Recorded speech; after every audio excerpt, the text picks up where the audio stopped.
Eu tô falando assim de muita gente. O que você acha que foi a chave assim da sua família para continuar mantendo isso? Porque assim, hoje você vê assim, né, uma primeira geração, uma segunda geração, mas você tá falando já na terceira já, né? Sim. Eu penso muito na questão assim, né, sempre dos princípios, dos valores. Porque Acho que é a quarta. é, Porque os filhos do Léo já estão ministrando. já também, né? Então eu sempre digo assim, eu tenho um versículo que eu gosto muito que fala: instrua teu filho, ensina o caminho que vai andar. Sim. Então o pai, ele se preocupou porque meu pai era mestre, né? É. Ele era mestre. Meu É pai, mesmo. pra vocês terem uma ideia, tem muitos pastores em Curitiba que saiu, né, do banco da escola dominical discipulado por ele. Meu pai tinha nos anos 80 uma reunião que ele fazia com os homens que se chamava reunião de treinamento. Ele ensinava os homens a pregar, a evangelizar. Então ele tinha essa vocação, né? E ele amava também reunir as crianças e investir nas crianças. Meu pai, ele pegava uma coisa que eu gosto muito de lembrar, que ele pegava, vamos dizer assim, uma parte do salário dele e ele ia, comprava cartolinas, canetas, na época lápis de cor e doces, e ele reunia assim, 40, assim, ele chegou a ter 300 crianças que ele investia, entendeu, evangelizando elas. Crianças que hoje são pastores, né? Crianças que hoje são missionários, crianças que estão envolvidas na obra de Deus. Que às vezes quando, né, tem pessoas que me contam, nossa, teu pai, né? Aquela lembrança, teu pai me discipulou, teu pai me mentoreou. Então esse legado dele, né? E ele não só cuidou dos outros, mas como cuidou da sua casa. Então ele teve esse chamado e ele foi fiel a isso, né? Meu pai, ele era um homem que ele amava ver as pessoas descobrindo o seu chamado, sua vocação. E ele nos ensinou isso, a acreditar nas pessoas, e você também investir nas pessoas, e você, né, ajudar as pessoas a se encontrar na caminhada também, né? Que foi o caso do pastor Alexandre, quando passou na nossa casa lá, né?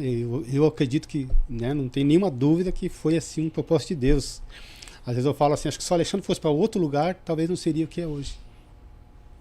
Né? É aquela questão que eu falei, né? Você está no lugar certo e na hora certa. Né? Então, acredito sim que Deus tem esse chamado para todos, tem esse propósito para todos, né? Deus não faz acepção de ninguém, mas a questão, às vezes, nós precisamos estar no lugar certo. Precisamos ouvir as pessoas certas. E meu pai, né, o pastor João, ele foi fundamental para a nossa família, né, como para muitos que hoje são homens e mulheres de Deus. Então, eu digo assim, né, pastor Daniel, que essa chave, assim, foi a questão do modo como o pai instruiu, né, do discipulado, do mentoreamento, e como ele levava assim muito a sério as coisas de Deus, sabe? Isso é muito importante para nós, né? Ele me deu o quadro dele.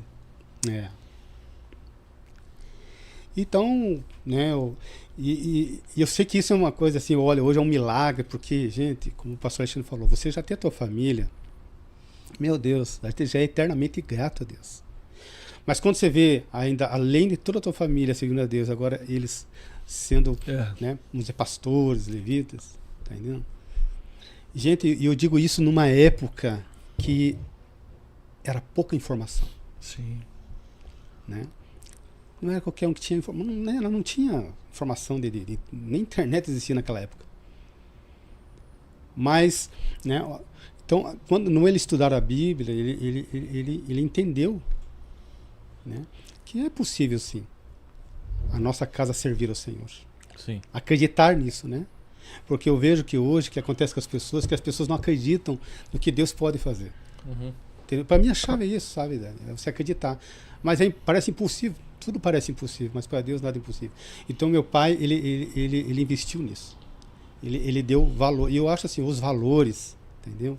Vocês praticamente são dentro da minha casa, né? Vocês conhecem valores, eles são para toda a vida. As coisas materiais, elas se perdem com o tempo. Eu sempre digo assim, gente, eu não lembro dos meus carrinhos de infância, até porque não teve muito, pela pobreza, né, que a gente vivia na época, situação. Eu não lembro assim de, um videogame, um tênis, não lembro essas coisas. É irrelevante isso. mas eu lembro dos valores. Sim. Tempo de família, tá entendendo? Meu pai, ele tinha uma coisa assim. Ele ia para a igreja com a mãe, não ficava ninguém em casa. Todo mundo para a igreja. E ia a pé, né, gente? Então ele Hoje em dia, se você não tiver Rapaz. carro, Uber, não sei o que, as Não. coisas estão mais difíceis. Hoje tem recursos, né, gente? Você tem um aplicativo para ir, você tem ônibus na porta da igreja, você tem. Todo mundo tem carro, então, assim, hoje não tem desculpa.